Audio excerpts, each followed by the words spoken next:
Αγαπητέ Πρόεδρε του Παγκυπρίου Συνδέσμου Θαλασσαιμίας και μέλη του Συμβουλίου, αγαπητοί φίλοι του, αξιότιμοι προσκεκλημένοι, με συναισθήματα χαράς και συγκίνησης σας απευθύνω σήμερα αυτόν τον χαιρετισμό για την έναρξη του ετήσιου Παγκυπρίου Συνεδρίου Θαλασσαιμίας. Με τα 50 χρόνια από την ίδρυση και λειτουργία του Συλλόγου να έχουν ήδη συμπληρωθεί, μετά από δεκαετίες αγώνων, αντιξοτήτων αλλά και επιτυχιών, τόσο ο Πασιθάλ όσο και η θαλασσαιμία και οι μεσοπροβάθειες γενικότερα βαδίζουν σε μια εποχή πρόοδου που χαρακτηρίζεται τόσο από καινοτομίες όσο και από σύνθετες και ποικιλόμορφες προκλήσεις για την ιατρική κοινότητα και τους πάσχοντες. Η ταχεία πρόοδος της ιατρικής, της βιοτεχνολογίας ανοίγει νέους δρόμους με καινοτόμα φάρμακα και μετασχηματικές θεραπείες, σηματοδοτώντας εξελίξεις που θα επηρεάσουν όλα τα οικοσυστήματα της υγείας και θα αλλάξουν ριζικά το τοπίο, φέροντας τον ασθενή στο επίκεντρο περισσότερο από ποτέ.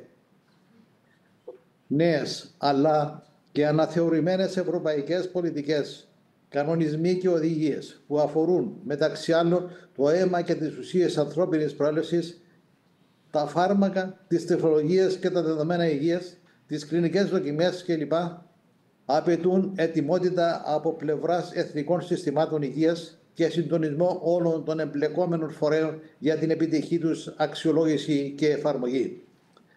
Και είναι αναμφισβήτητα γεγονός πως η ενδυνάμωση του κινήματος και της φωνής των ασθενών εδράζεται στη συστηματική και τεκμηριωμένη εκπαίδευσή τους.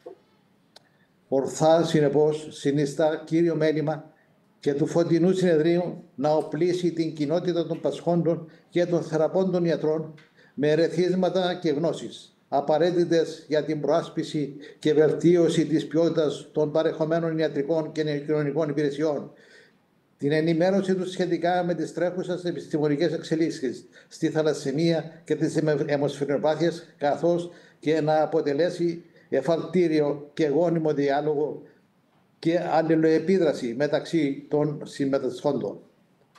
Αγαπητοί φίλοι και φίλες,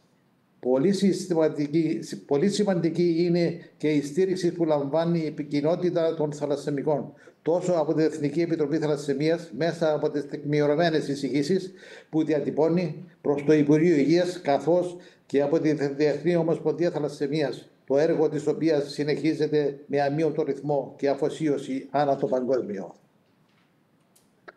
Σήμερα, μάλιστα, η Διεθνής Ομοσπονδία Θαλασσαιμίας προχωρά ένα ακόμη βήμα μπροστά, αφού στόχος των παρεχομένων συνεργασιών και εκπαιδευτικών της προγραμμάτων είναι να ενταχθεί εντός των πρωτοκόλλων και συστάσεων η χρήση των προηγμένων φαρμάκων και θεραπείων.